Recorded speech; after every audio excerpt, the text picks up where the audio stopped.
It seems there's no shortage of drama triggers these days. Gaming isn't immune to this, and what starts out as a minor inconvenience can quickly blossom into a full blown meltdown. Thing is, most of the ranting and raving is little more than hollow clickbait, faux outrage followed up by faux activism. So it is with Battlefield 5, a game that I've spent a few hours with, albeit in beta form. The initial outrage against the game was sparked by a less than informative trailer whereby the protagonist just so happened to be female. To some, this was too far a stretch for artistic license. Most of what we know about World War II these days comes from movies like Dunkirk and Saving Private Ryan, films that maintain a firm hold on historical accuracy in traditional roles, even if offensive to a modern audience. Movies that are fictionalized representations of historical events, movies that have colored our expectations of anything regarding that war. These have caused an expectation when viewing anything with an explicit historical claim. Expectations are unspoken demands. Run counter to them and don't be surprised to come out with a few bruises. Nobody really knows if there were any women in official combat roles in World War II. As far back as World War I, there were women that posed as men to serve in the military. It seems unlikely, however, given that it's a fairly recent and limited development, to have women in such roles, and if so, that there were many. That's not to demean or minimize women in military service, it's just simple history. We often forget that gender roles have only recently become more fluid. As such, it's an untenable position to portray such fluidity from a society 2 generations past. But Battlefield 5 is not about history. It's about a video game in historical context.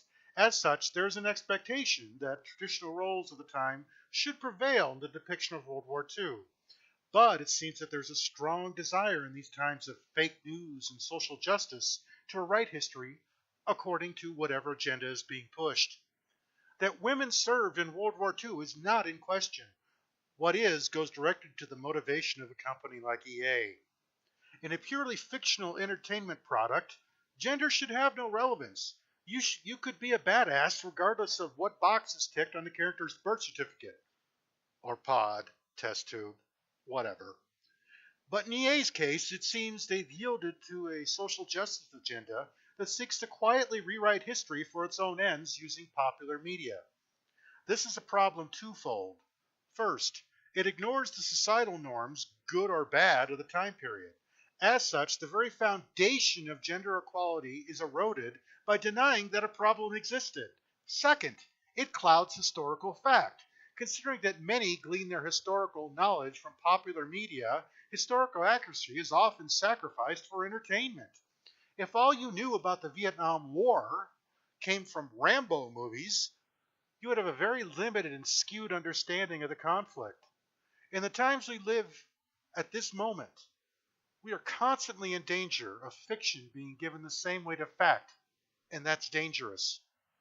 I've long said that video games are the rival, if not the superior medium to motion pictures, many of which have become cinema franchises in and of themselves, not to mention comic book characters from the likes of Marvel and DC that find their fortunes with them.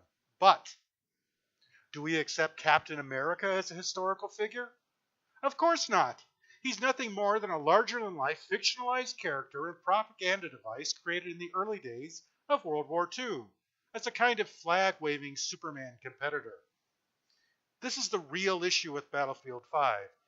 To overtly admit to a social justice agenda, even if it distorts history, can have serious repercussions.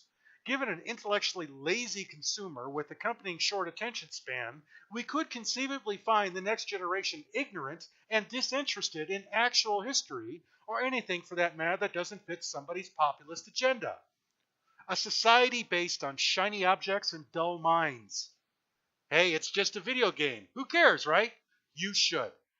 Whether you're alt-right or SJW, to deny real history and push a political agenda to rewrite it via popular media is to deny the foundations of your own cause. That's the problem here, not conservatism, misogyny, or any of the other convenient barbs thrown. Think first. And that's what Duds thinks. I'm out.